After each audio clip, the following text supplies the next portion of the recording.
19 वर्षपछि आयो हत्या मामिलाको फसेला। सिलगढी महकुमा अदालतले 4 आरोपीलाई सुनायो आजीवन कारावासको सजाय। सिलगढी महकुमा अदालतका न्यायाधीशले बिहिबार भूमि विवादलाई लिएर एक व्यक्तिको निर्घात कुटपिट गरी हत्या गरेको मामिलामा 4 आरोपीलाई दोषी ठहर गरेको थियो। शुक्रबार न्यायाधीशले आरोपीलाई आजीवन कारावासको सजाय सुनाएका छन्।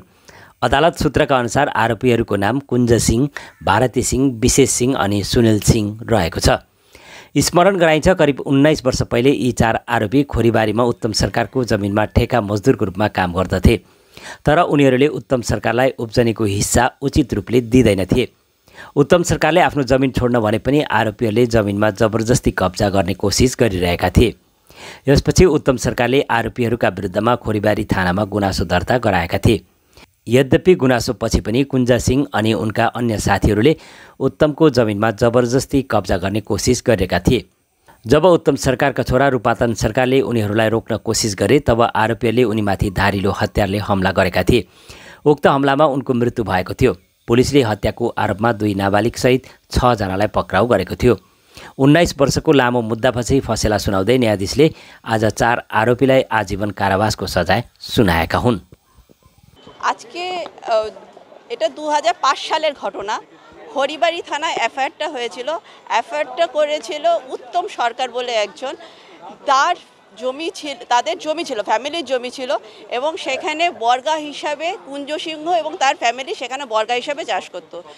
তার বর্গা হিসাবে চাষ করার ফলে যে ফসল উৎপন্ন হতো সেই ফসলের ঠিক মতন ভাগ এরা ওই মালিককে দিত না, যার ফলে এ নিয়ে অনেক সমস্যা ছিল। এনারা ওই উত্তম সরকার এবং তার ফ্যামিলি এক্সিকিউটিভ ম্যাজিস্ট্রেট কোর্টে, সিভিল কোর্টে, বিএলআরওর কাছে অনেক জায়গায় দরখাস্ত করে এবং বিএলআরও সব শুনে এবং বিএলআরও নিজে খতিয়ে দেখে বলেছিল এদেরকে এভিক্ট করে, মানে এদেরকে সরিয়ে দিয়ে অন্য কাউকে আদিয়াত দেওয়ার জন্য। কিন্তু এরা কিছুতেই পজিশন ছাড়ছিল না। পরবর্তীতে 24/7/2005 তারিখে যখন এরা জমিটার উপর বাঁশের খুঁটি কেটে ঘর করতে যাচ্ছিল, তখন এই ফ্যামিলিরই বড় ছেলে রূপাতন সরকার যখন সেখানে যায় কি হচ্ছে জিজ্ঞাসা করতে, তখন তাকে একা পেয়ে এই পুরো ফ্যামিলি মিলে তাকে লাঠি সোঁটা দিয়ে প্রচণ্ডভাবে মারে। প্রথমে তো তার বিভিন্ন অঙ্গ ভেঙে যায়, পরবর্তীতে মাথায় যখন একটা ধারালো অস্ত্রের আঘাত করে তখন সে মাটিতে লুটিয়ে পড়ে এবং দুপুর 2:30টা নাগাদ সেখানেই তার মৃত্যু হয়। তাকে হসপিটালে নিয়ে যাওয়ারও স্কোপ পাওয়া যায়নি, ওই মাটিতেই তার মৃত্যু হয়। তারা ব্রুচুয়ালি একদম পুরো ওখানেই একটা 36 বছরের ছেলেকে ওইভাবে পুরো ফ্যামিলি মিলে মার্ডার করে দিয়েছিল, যার জন্য আজকে পুরো সাক্ষী 25 জন, টোটাল 29 জন সাক্ষী ছিল চার্জশিটে, কিন্তু 25 জন সাক্ষী আমরা এক্সামাইন করি এবং সাক্ষীর সাবুত শেষে এটা প্রমাণিত হয় যে এরা মার্ডারটা করেছে। এবং গতকাল কোর্ট এদেরকে সেকশন 302 এবং 447 এবং 34 আইপিসি ধারা মতে এদেরকে কালকে কোর্ট হোল্ড করে এবং তাদেরকে কাস্টাডি নিয়ে যায়। কারণ এরা বেলে ছিল দীর্ঘদিন ধরে, 2008 সাল থেকে এরা বেলে ছিল। পরবর্তীতে কালকে যখন কোর্ট হোল্ড করে এদের কাস্টাডিতে নিয়ে নেন, আজকে তার জাজমেন্ট শোনানো হয়।